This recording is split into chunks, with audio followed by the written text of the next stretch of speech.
Olipa kerran pieni tonttu nimeltä Tiuku. Hän asui kauniissa joulukaupungissa, jossa joulun taika täytti ilman. Tiuku oli iloinen ja reipas tonttu, joka auttoi joulupukkia valmistelemaan lahjoja lapsille ympäri maailmaa. Eräänä päivänä Tiuku kuuli huhuja Jekkutontun kepposista. Jekku oli pahamainen tonttu, joka oli tunnettu ilkeistä tempauksistaan. Hän oli kuulemma varastanut lapsilta joululahjoja ja piilotellut niitä jonnekin korvatunturille. Tiuku päätti ottaa selvää totuudesta ja lähti matkaan kohti korvatunturia. Hän halusi toimittaa viestin joulupukille Jekun kepposista ja auttaa palauttamaan varastetut lahjat lapsille. Matka oli pitkä ja lumiset maisemat kauniita. Tiuku kulki metsien läpi ja kiipesi jyrkkiä vuoria ylös. Hän ei antanut periksi, vaikka välillä väsytti ja paleli. Tiuku tiesi, että lasten ilo oli tärkeintä ja hän halusi tehdä kaikkensa auttaakseen.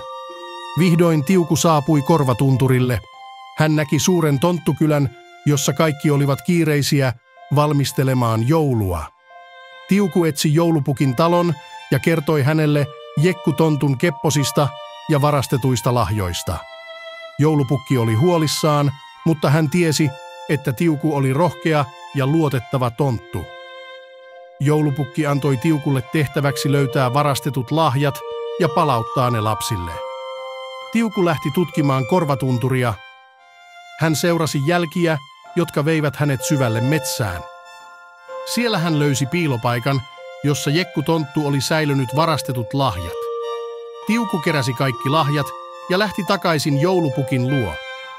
Joulupukki oli iloinen ja kiitollinen Tiukun avusta. Hän päätti järjestää suuren juhlan, jossa kaikki tontut ja lapset saivat juhlia yhdessä.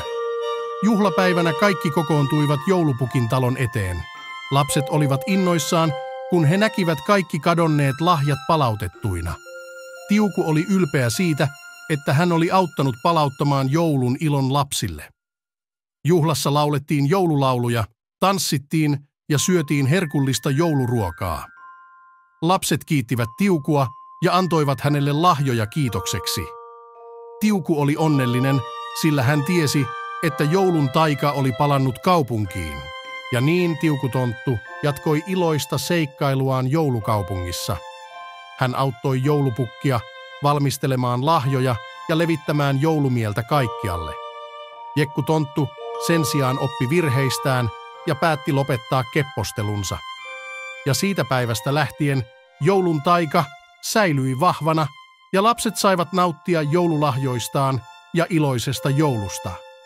Tiukutonttu oli todellinen sankari, joka muistutti meitä siitä, että joulun sanoma on ystävyys, ilo ja auttaminen. Tiukutonttu jatkoi seikkailujaan joulukaupungissa levittäen iloa ja auttamalla kaikkia tarvitsevia. Hän oli tullut tunnetuksi ystävällisyydestään ja rohkeudestaan, ja kaikki lapset halusivat tavata hänet. Eräänä päivänä Tiuku sai erityisen tärkeän tehtävän. Joulupukki pyysi häntä viemään joulumielen viestin kaikille maailman lapsille. Viestissä joulupukki muistutti lapsia siitä, että joulun taika piilee yhdessä olossa ja rakkaudessa, ei pelkästään lahjoissa. Tiuku oli innoissaan tehtävästä ja lähti matkaan. Hän kiersi kaikki maailman maat ja jätti joulumielen viestin jokaiseen kotiin. Lapset olivat iloisia ja kiitollisia viestistä, ja he päättivät levittää joulumieltä omalla tavallaan. Tiuku palasi joulukaupunkiin hymyillen ja täynnä iloa.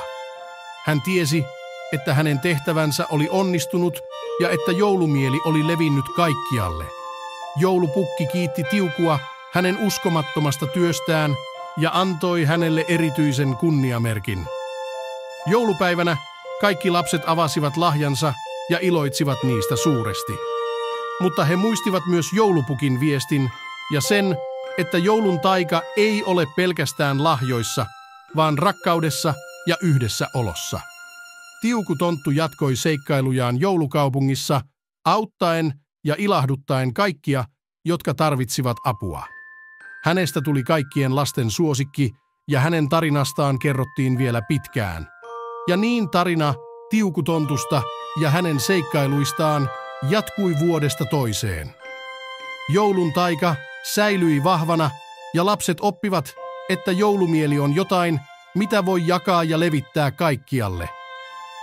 Lopulta Tiuku Tonttu ymmärsi, että joulumieli ei ole vain yhden tontun tehtävä, vaan se on jokaisen meidän vastuulla. Hän rohkaisi kaikkia ihmisiä olemaan ystävällisiä, auttamaan toisiaan ja levittämään iloa ympärilleen. Ja niin joulun taika säilyi elossa, ei vain joulun aikaan, vaan jokaisena päivänä vuoden ympäri. Ja Tiuku Tonttu oli onnellinen tietäessään, että hän oli ollut osa tätä maagista tarinaa ja auttanut levittämään joulumieltä kaikkialle.